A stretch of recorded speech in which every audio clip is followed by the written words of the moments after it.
आपने महसूस किया होगा कि जो लोग अच्छे कर्म करते हैं वो परेशान रहते हैं, वहीं जो बुरे कर्म करते हैं वो खुशी से रहते हैं। अच्छे कर्म करने वाले परेशान होते हैं कि आखिर उन्हें इतनी परीक्षा क्यों देनी पड़ रही है, जबकि जो अधर्म की राह में है वो खुश हैं और जिंदगी का लुत्फ उठा रहे हैं। अगर आपके मन में भी ये सवाल आया है तो आज हम आपको इसका जवाब देंगे। ये जवाब वो है जो भागवत गीता में लिखा है और श्री कृष्ण ने अर्जुन को दिया था। भगवत गीता में वर्णित कथा के अनुसार जब भी अर्जुन के मन में कोई दुविधा होती थी तो वो श्री कृष्ण के पास पहुंच जाते थे। एक बार की बात है, अर्जुन भगवान श्री कृष्ण के समीप आकर कहते हैं कि वो दुविधा में है और इसका जवाब वो श्री कृष्ण से चाहते हैं। श्री कृष्ण ने पूछा कि सवाल क्या है?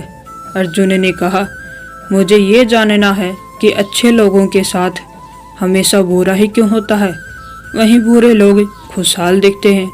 अर्जुन के मुंह से ऐसी बातें सुनकर श्री कृष्ण मुस्कुराए और कहा, मनुष्य जैसा सोचता है और महसूस करता है वैसा कुछ भी नहीं होता है, बल्कि अज्ञानता की वजह से वो सच्चाई नहीं समझ पाता है।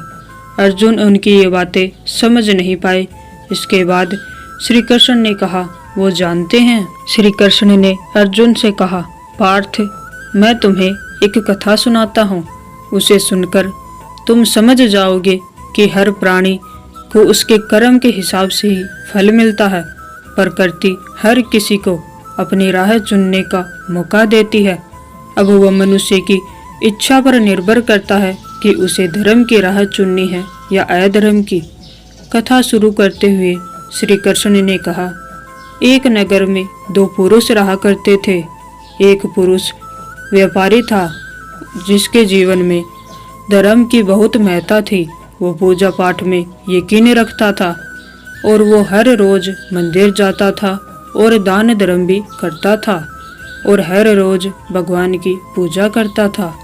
वहीं दूसरा पुरुष बिल्कुल विपरीत था। वो हर रोज मंदिर तो जाता था लेकिन पूजा करने नहीं, बल्कि मंदिर के बाहर से जूते चप्पल चुराने। उसे दान और धर्म से कोई लेने देना नहीं था।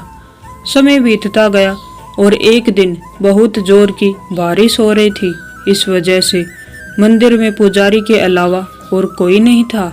ये बात जब दूसरे पुरुष को पता चली तो उसने कहा कि यही सही मौका है मंदिर का धन चुराने का।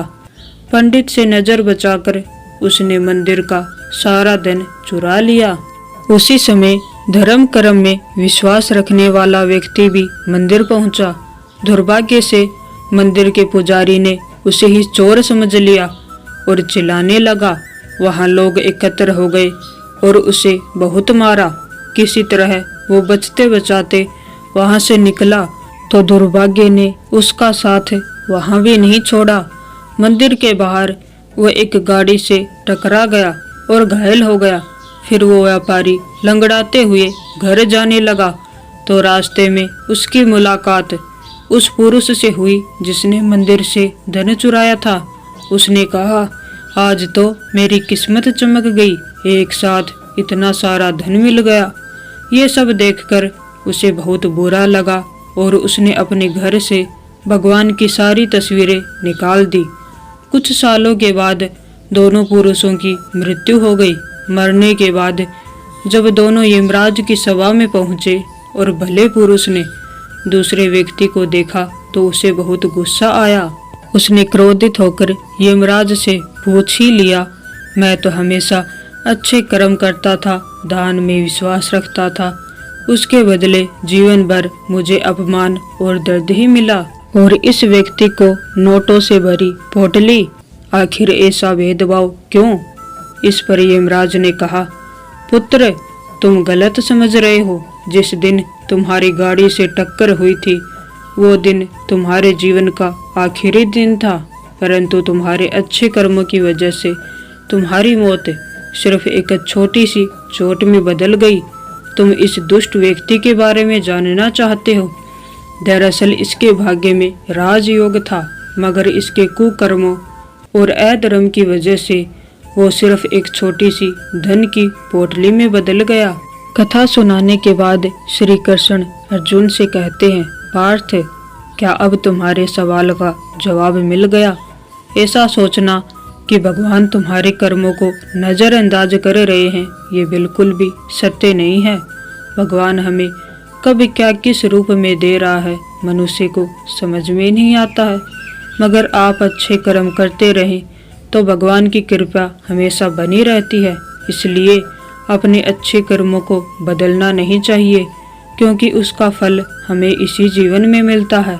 इसलिए मनुष्य का फर्ज है कि वो हमेशा अच्छे कर्म करते रहे, क्योंकि श्री कृष्ण ने गीता में भी बताया है कि किसी के द्वारा किया गया कर्म बेकार नहीं जाता है, चाहे वो अच्छा हो या बुरा।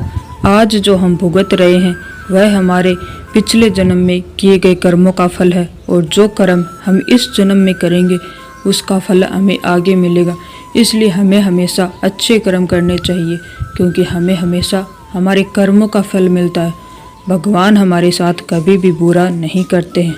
तो यदि आपको वीडियो अच्छी लगी हो तो वीडियो को लाइक करके चैनल को सब्सक्राइब जरूर कर दीजिएगा। आप सभी को राधे राधे।